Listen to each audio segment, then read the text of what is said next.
Esam Pārdaugavā mūsu klienta objektā. Mēs redzam, kā izmanto celtnieki mūsu piedāvāto produktu, deko granīta apmetumu. Veiksmīgs risinājums manā skatījumā, diezgan nestandarts, jo mēs redzam, ka viss sadalīts par ustiem, kas iedod unikālu dizainu un arī cilvēkiem vieglāk strādāt. Būsim reāli šī tik lielu plakni novilkt vienā vilcienā šo materiālu diezgan sarežģīti un grūti. Apskatam Nefertāgā ražotos granīta apmetumus un vēlamies cilvēkiem vienkārši iedot informāciju un izglītot viņus, ar ko atšķirās granīta apmetumi, kvarca apmetumi no citu ražotāju apmetumiem, lai mēs redzētu reāli, kā tas dzīvē strādā. Mēs esam šajā objektā. Ir Raimonds Upinieks, tātad Nefertāgā Vācu koncerta rūpnīcas pārstāvis. Mēs redzam, ka tā ir monolīta māja, būvēta no gāzbetona blokiem. Te mēs redzam to sadalījumu, kā viņš izskatās dzīvē pēc tam, kad ir noņemtas lentas visas. Granīts šis ir unikāls. Mums šodien ir pārstāvis AG Mefer ražotnei Raimonds Upinieks. Mūsu gadījumā te ir objekts Veskadālē. Granīts šis ir unikāls, saucās Eldorado. Viņš velkās diezgan smagi. Ko varam darīt, lai šo te granītu padarītu vilkšanu vieglāk? Atkarībā no situācijas un no granīta konsistences, dekogranīta konsistences, mēs viņu pašķēdam ar ūdeni.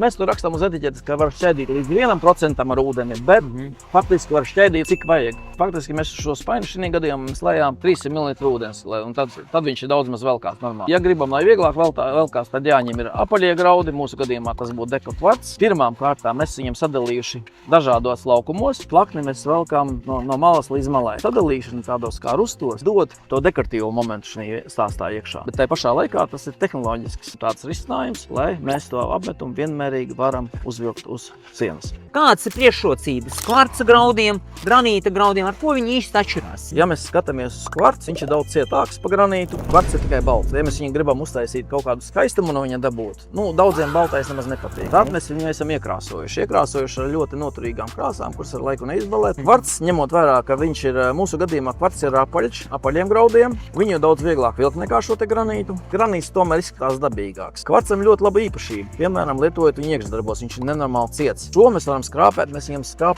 saskrāpēsim, paliks baltas švīkas. Katrā ziņā kvarts būs izturīgāks, granīts būs elegantāks. Man ir bijusi pieredze jūsu deko kvarcu. Es ņēmu tādu gaišo, gandrīz balto toni, un sieva saka, kur tu šitāds akmeņus liks koridorī? Ok, man bija koridors 1,50 m plats, ieeja, kaut kā 4 metri garš.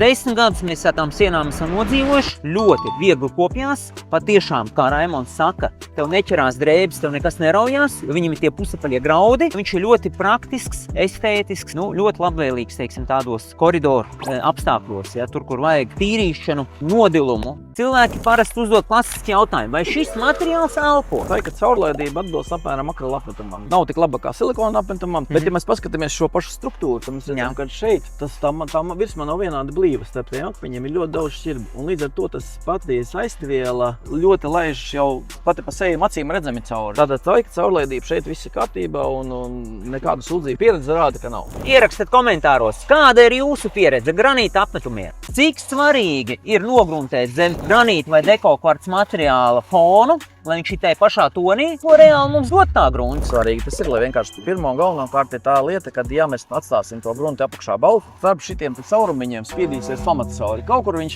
varbūt aizklāsies, kaut kur ne. Jābūt ļoti biezai kārtai, lai to noslītu pilnībā. Līdz ko mēs to grunti ietonējam aptuvenā tonī, šīs te maziņās kļūdiņas paliek neredzamas. Patēriem jābūt tiem 4 līdz 5 kg kvadrātmetri. Tam biezuma kārtam jābūt. Ja jūs uzliksiet mazāk šo patēriņu, tad noteikti tā grunts neko jums nepalīdzēs, vai viņa ir balta vai krāsaina. Un grunts, protams, palīdz vēl, ja tādā sausā laikā strādājot, viņa virsma tik ātri neuzsūta un mazliet aizķerās tas graudiņš kvarts gruntī. Kvarts grunts saucās par kvarts gruntu, tāpēc, ka viņai iekšā ir kvarts smilts. Tie graudiņi padara to virsmu kā smilšpapīru un palīdz tiem apmetumam labi pieķerties pie tā virsmas.